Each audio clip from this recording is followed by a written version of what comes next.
All right. Hello, everyone, and welcome to our very final go-to training. I know everyone is a little bit sad because they hoped that our course would never end and that we would have go-to trainings for forever.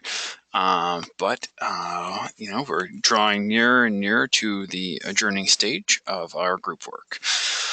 How's everybody doing today?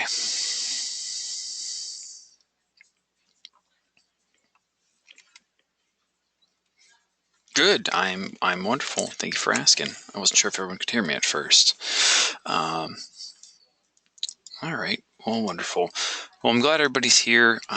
Make sure that when you are done with go-to training, or if you're watching the video, when you're done with the video, make sure you click that you completed this activity so I know that you did it and you get credit for it. We're going to talk a little bit about career research, which we'll dive a little bit deeper into later on in the week as well, and a little bit of review from yesterday. So we'll get started. One of the things that we look at are our core values in our decision-making process.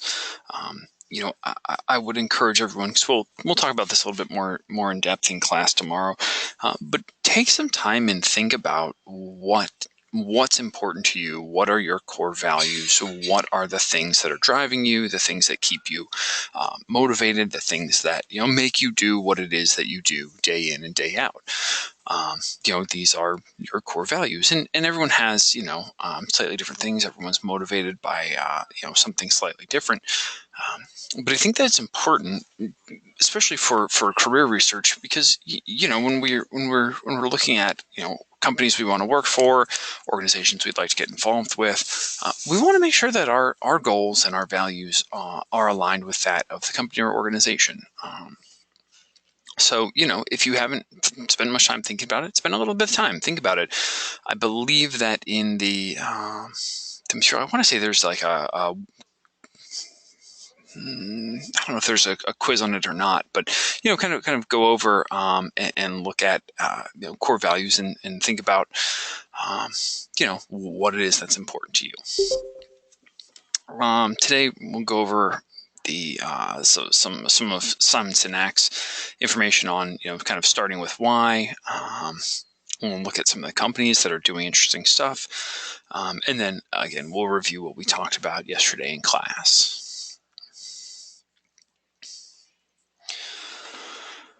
So we have the golden circle, and I'm sure if you haven't seen Simon Sinek's video, it's in the readings for this week. Watch it. It's pretty interesting.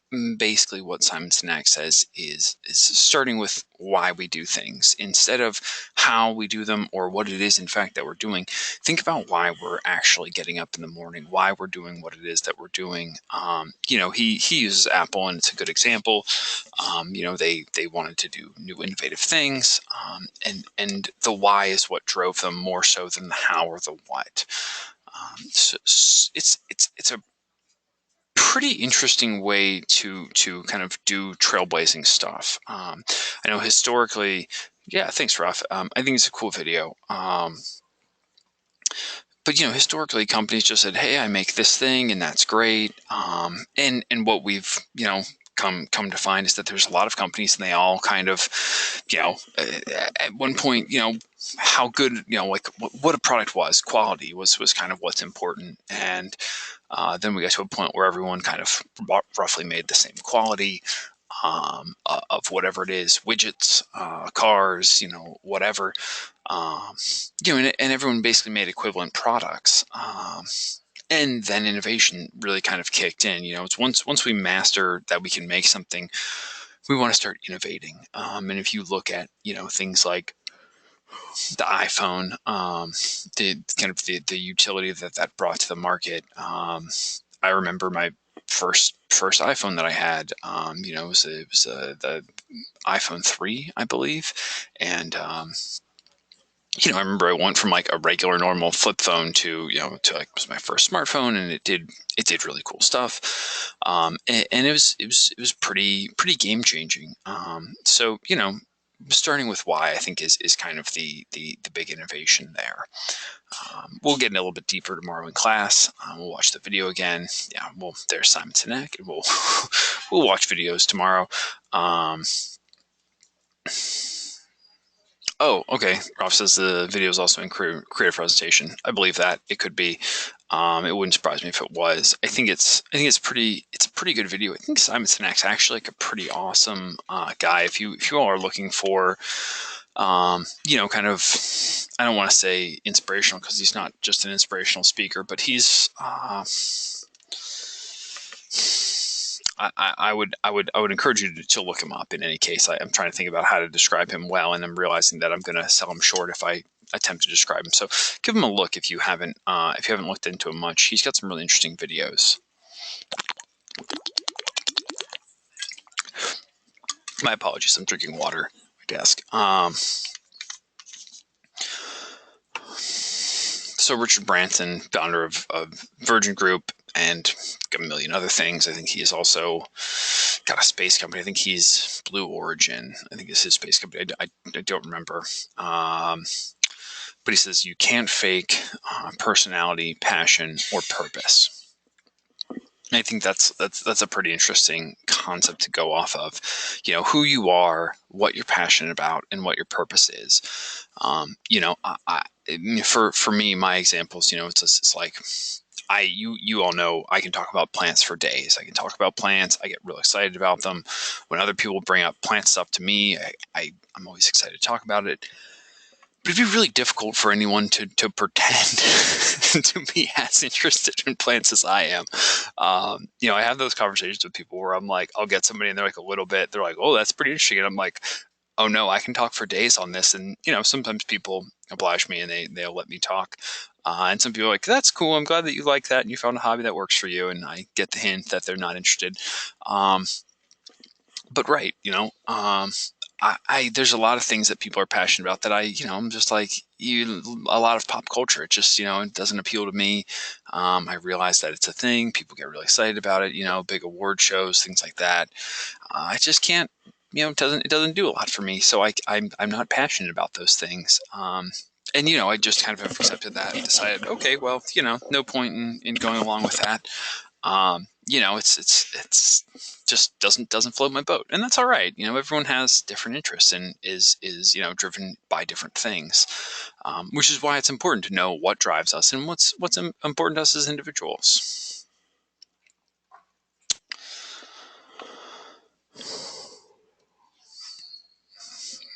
So the idea of knowing what is at our core, so what our core values are, drives us in career directions. And I believe, yeah, here we go. We've got a list of just like some generic general ideas as far as core values go.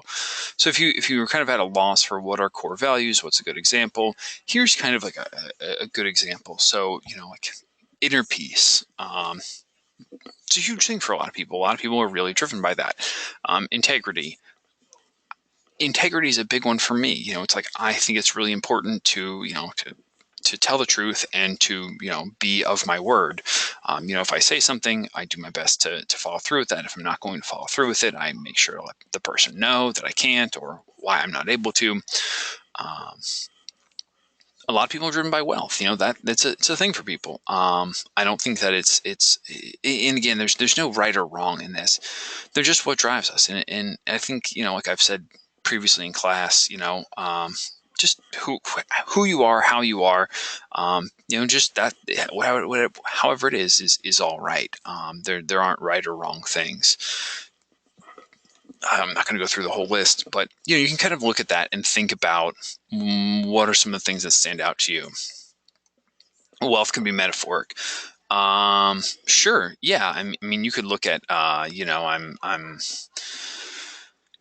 could. I think for this purpose, it actually means monetary wealth.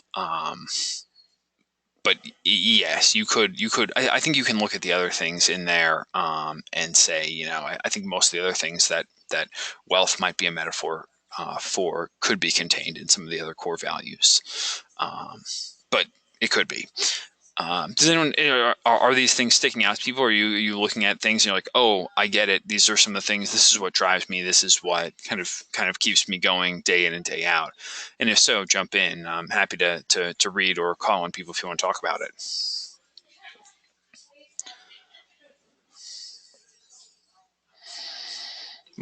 What drives us as individuals?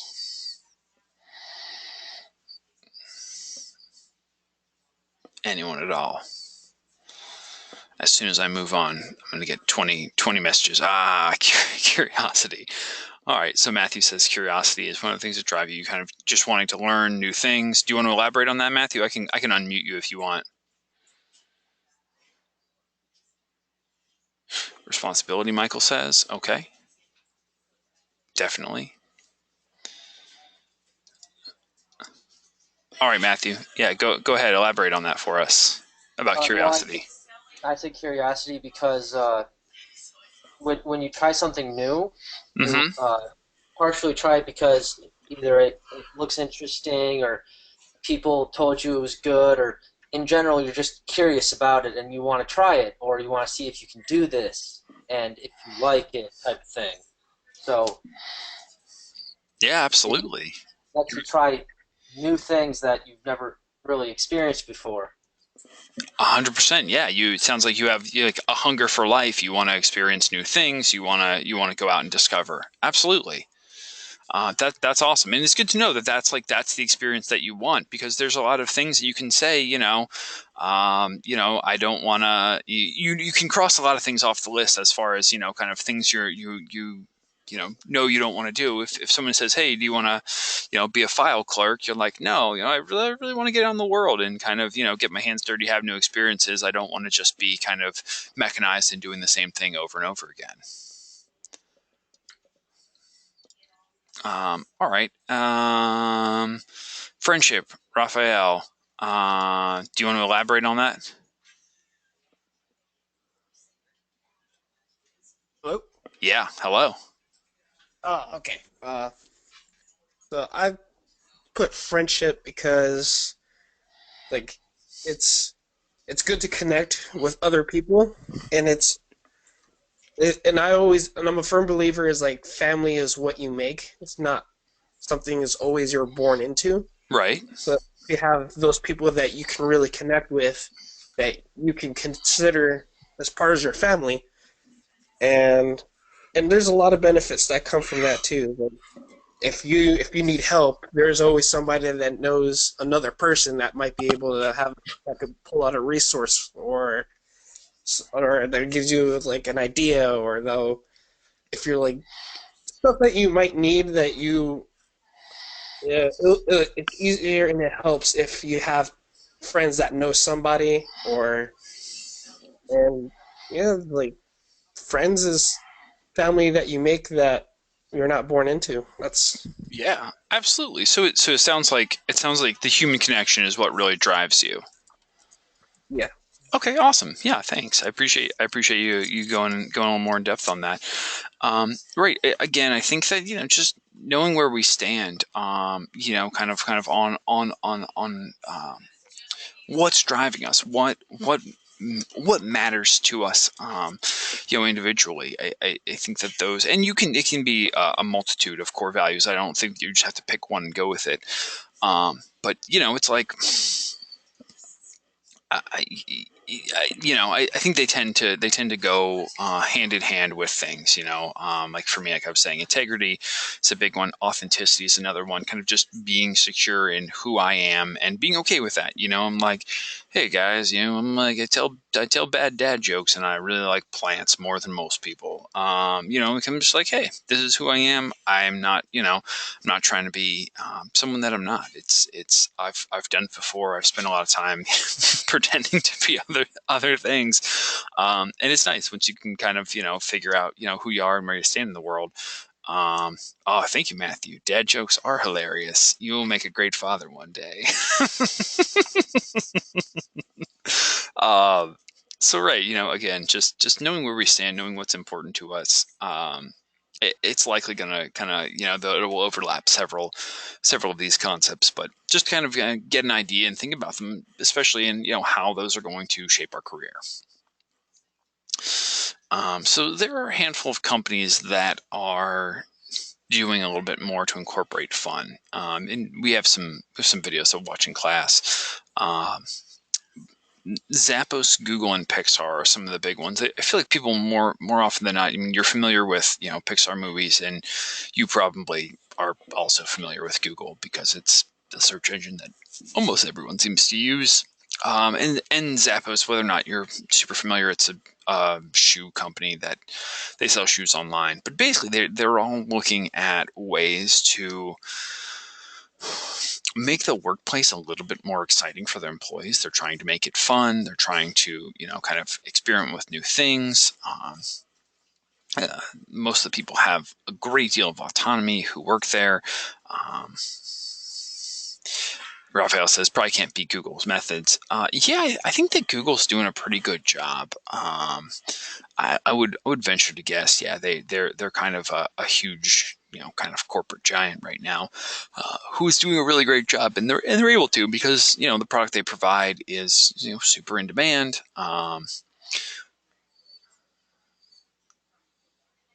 Michael, to be a more effective team, do you want to elaborate on that? Go ahead. I unmuted you. Like so that they could like make production more better, more faster or something. Oh, you're saying with Google and their Incorporating fun, you know? sure. So I think that Google incorporating fun has right. It result. I think the results basically come out in increased productivity and kind of creativeness as far as new innovations go with what they're doing and how they're doing it. So it means it's almost all tech employees, so they're able to kind of right. They're spend a lot more time doing innovative work and being creative, but they also kind of bring a lot more fun into the workplace. Okay. Yeah. So yeah, so those are kind of some of the companies that are doing that. We can go through and watch movies in class tomorrow. The idea, is what they're doing differently is right. Making their workplaces more enjoyable, more worker friendly, more hospitable, more home like. Kind of blurring the lines a lot of time between work and home. They'll let you bring your dog to work. They have free food for you. There's a lot of different things that they've got going on.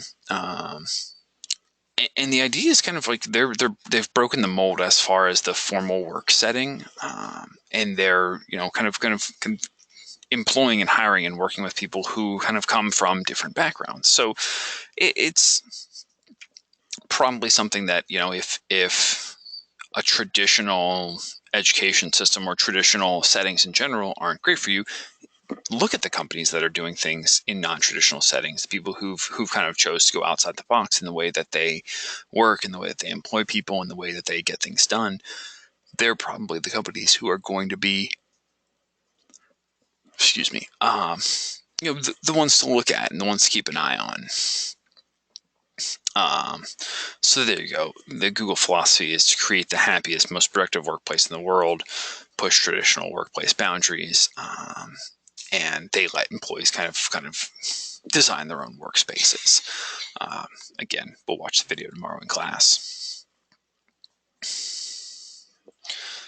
Zappos is another one. They kind of have, they've got big ideas. They they have big parties. They want employees to be happy. And one of the really interesting concepts that they have is that at the 90-day mark, so like the typical 90-day review after you get a job is like where you figure out whether or not you're staying with the company. They offer people $3,000 at that point to leave. Raphael, they have big parties. They're like big employee parties. I don't know quite the extent. I haven't been to any other parties, so I couldn't say. But like the Tony Awards, I think is what that is what that means.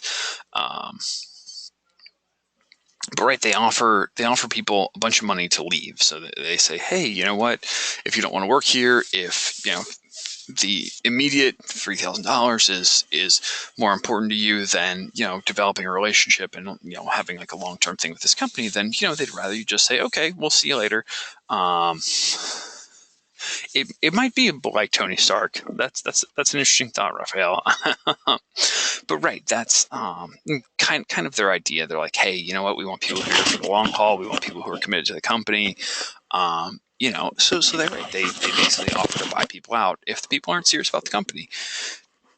Because at the end of the day, if you're just kind of there and you're straggling along and the work that you're doing isn't that important to you, you're probably not going to be a particularly great employee. So they'd rather say, hey, we'll give you some money, get you out the door. You can go figure out what you want to do next. And everyone kind of benefits.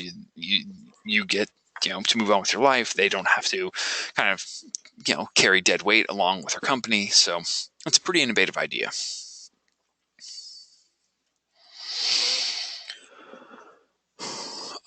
Cultural interviews are another thing that come up. So a lot of times, there's like, do you have the technical skills that they're looking for within the company, but do you also fit the company culture? And I think everyone has probably had this experience, no matter where you worked. You come in, you watch a orientation video, or you have an employee orientation, something like that. But you get a feel for how that company runs. Are they telling jokes? Are they having fun? Is it relaxed? Do you feel uptight? And I'm sure everyone's had that experience. But you get a pretty good idea. And I think back to like jobs I've had that were the orientation was like, fill out this paperwork and watch this video, and it was like they left you in the break room and people are kind of wandering in and out, and it's like not that serious, and you're like, oh, okay, I don't really even know why I'm doing this. It seems like you're just doing this to say that you did it, and no one actually cares if it gets done. And that was the case, and kind of a lot of the company ran that way, which is what I found. So making sure that you're a good fit and that they want to know that you'll fit well, and you should probably also be interested to know whether or not you're going to fit in well with the company as far as the culture goes, how that works.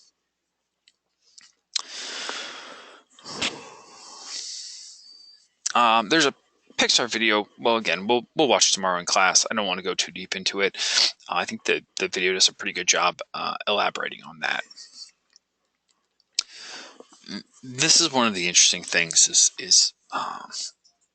and I feel like this kind of comes up in the conversation we were having. I want to say it was in week 2 about how the world has eliminated, computers have eliminated a lot of the sequential regular jobs, the things that don't require creativity. And it's the question. Innovative companies today don't ask or care about basic skills, grades, SAT scores. Instead, they want someone who's thinking outside the box, who could potentially brainstorm all the possible uses of bubble wrap. So they want to know that people think creatively and that they can think on their feet.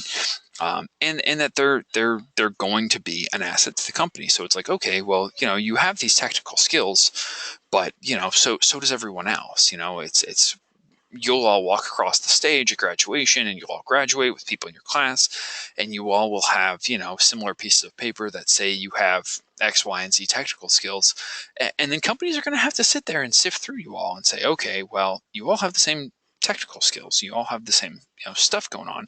What separates you? What makes you different? Why are you a better kind of investment for a company to make than your peer?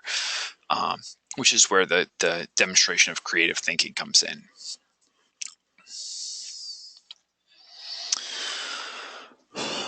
Eliminating blocks. I think this kind of falls in with the creativity as well. We all. It's unrealistic to think that we're all going to be an unlimited well of creativity, and that we can just pour it out day in and day out forever. We have, a lot of times giving, being creative is a lot of giving of yourself. It's a lot of times it's really deep personal stuff. But creativity is and can be an exhausting outpouring. So when we do get blocked, Raphael, yeah, what do you want to elaborate on that? You there, Raphael? Hello? Yeah. Yeah, well, I totally agree with you. Like it's not something that you can just keep dishing out over and over and over and over again. That's there's like creative like artist block or writer's block. That's always an issue to overcome. No matter you could go in the middle of something, next you know you get artist block or you get writer's block, and next you know it's just like, well, this is not as easy as I thought it was going to be. And Absolutely. then you're stuck there for a certain amount of time until you get back into the zone and you figure out what you want to say, what you want to put down. And it's not as like consistent as everyone thinks it should be. Absolutely right. Thanks. I appreciate your opinions on that. Right. So the idea, it's like, we're creative individuals, but we're not machines. It's not just this thing where it's, if somebody just says, all right, make art and then just keep making it and just make this never ending stream of art. The idea that we're going to be able to produce new, exciting, creative stuff over and over and over, on a nonstop loop is somewhat unrealistic. So what we need to do, Michael says it takes time. You have to try to be inspired by things around you. Yeah, absolutely. We want to know though, is are there things that are helpful for us in eliminating these creative blocks? What we seem to find is that play has a lot to do with that. It frees you up in this way where you're able to give your brain the natural reset. You can cycle it, you get your nice, you go out, you play, you do something fun, you get your mind off of it, you can kind of loop back around and likely have new kind of creative thoughts that come in after play, which is why a lot of companies like the Googles are saying, hey, you know what? No, go take the time to play. If that's what it takes to get us back to, a creative headspace, it's worth it, because we can all sit, someone can, I think about like a, kind of a boss sitting there and saying, no, stay at your desk and get this work done and be creative. And that it just doesn't work that way. We're not going to be creative. We're not going to be able to get stuff done. And they say, oh, well, everyone just, come and go as you please. And, like you have this work and it needs to get done, but, have fun, enjoy yourself. If you enjoy your time at work, if you enjoy the work that you're doing, you enjoy the freedom, the autonomy that you have, you're going to want to keep working at a company. A lot of companies, realize that a happy employee gets, a lot more done and will stay with the company and they'll do good work over a longer period of time. So play is one of the great things for eliminating creative blocks. I would encourage everyone, find out what works for you in those situations. If play works for you, what type of play is it?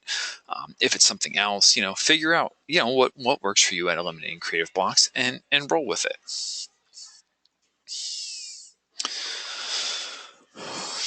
I think that creative thinking tools kind of fall into the same thing. Some of the stuff that we talked about, as far as like brainstorming and working with other creative people, is a great place to start. Even, like kind of going back and reviewing, like looking at some of the work you've done in the past, maybe looking at other people's work and saying, okay, what are other people doing? What's innovative about their work? Are there improvements or innovations that I'd like to make from there? So kind of having that creative toolkit and knowing what works for you in your own situation. And everyone has a different skill set, so your creative toolkit's going to look different. It'll look different for somebody in film versus someone in computer animation versus someone in programming. But right, kind of knowing what gets you back into your creative space and keeps you moving forward. This is, I believe, is actually a picture from the Pixar Studios.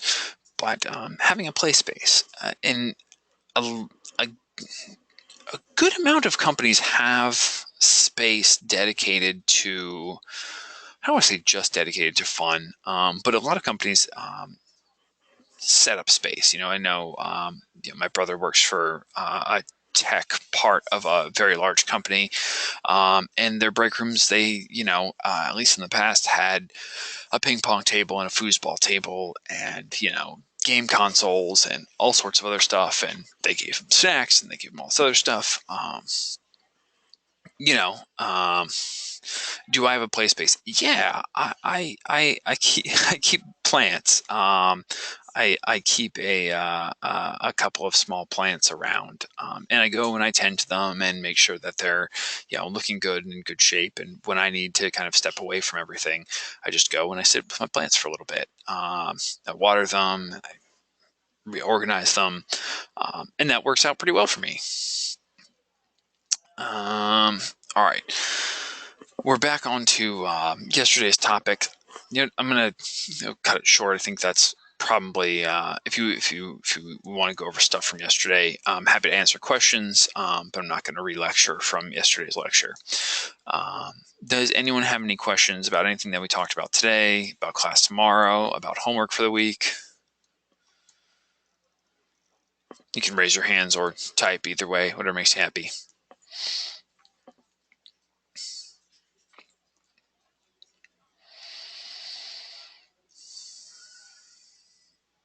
Nope. Okay. If you don't have any questions, you're free to go. Don't forget to click on the "I completed this" button on the week 4 go to training session. Make sure you click on that for your attendance credit. Other than that, you're good to go. I'll see everybody in class tomorrow. All right. Yeah. Thanks for being here.